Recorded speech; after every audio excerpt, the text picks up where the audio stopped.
અમદાવાદમાં ઈમેલથી ધમકી આપનાર ઝડપાયો છે। શાળાઓ અને કોર્ટને મેલથી આપતો હતો ધમકી। બંગાળથી ગુજરાત પોલીસે કરી છે ધરપકડ। સાયબર આતંકવાદ પ્રકારના કેસમાં મોટી સફળતા। ઝડપાયેલા આરોપીની પૂછપરછમાં અનેક ખુલાસા। આરોપી ઓનલાઈન ઈમેલ આઈડી વેચવાનો વેપાર કરતો હોવાનું ખુલ્યું છે।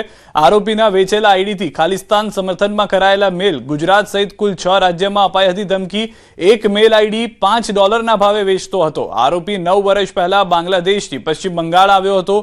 ડિજિટલ માર્કેટિંગના વ્યવસાય સાથે જોડાયેલો છે। મુખ્ય આરોપીનું મૂળ નામ માઇકલ બિશ્વાસ ઘણા બધા આઈડી હેક કરી પાસવર્ડ બદલતા, પાસવર્ડ બદલી તેના હેન્ડલરને વેચી દેતા, બાંગ્લાદેશ અને અન્ય દેશોમાં પણ વેચતા। અલગ અલગ રાજ્યોની પોલીસ તપાસ માટે ગુજરાત આવશે। તેની ઉપર પણ એક વ્યક્તિ છે, તેની પણ ઓળખ થઈ ગઈ છે। આરોપીની બહેન પણ સંડોવાયેલી હોવાનો ખુલાસો થયો છે। તો લાંબા સમયથી ગુજરાતની અલગ અલગ શાળાઓને અલગ અલગ જગ્યાઓ પર મેલ કરવામાં આવતા હતા, બોમ્બથી ઉડાવી દેવાની ધમકી આપવામાં આવતી હતી। તે વ્યક્તિ પકડાઈ ગયો છે। પણ અમારી ક્રાઇમ બ્રાન્ચ અને સાયબર બ્રાન્ચની બહુ મહેનત હતી અને આ લોકો પાસે અમે 15 દિવસ પહેલાં પહોંચી ગયા હતા, પર એના પાસેથી અમે ટ્રાન્ઝેક્ટ કર્યો।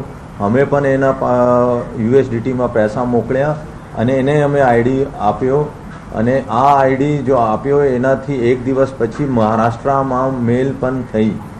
તો એમાં ફિર અમે લોગિન કરીને જોયો કે કેવી રીતે પેટર્ન છે, કોણ અંદર શું મૂકે છે, કોણ એનો આદેશ આપે છે કે આ આઈડી ઈમેલ આઈડી ઉપર મેલ કરી દો। આ બધું વિગતો અમારી પાસે આવી ગઈ છે અને અહીંયા સુધી પહોંચવામાં પણ બહુ મુશ્કેલી હતી, ક્યોંકि આ લોકો પણ વીપીએન અને પ્રોક્સી આઈપી યુઝ કરતા હતા અને બધી ટ્રાન્ઝેક્શન્સ પણ આ લોકો યુએસડીટીમાં કરતા હતા। તેમ છતાં આપણે કહીએ કે ભાઈ 100 વાર આ લોકો સતર્ક હતા। એક નાની ભૂલની કારણે એનો જો મુખ્ય કડી હતી અમે મળી ગઈ હતી।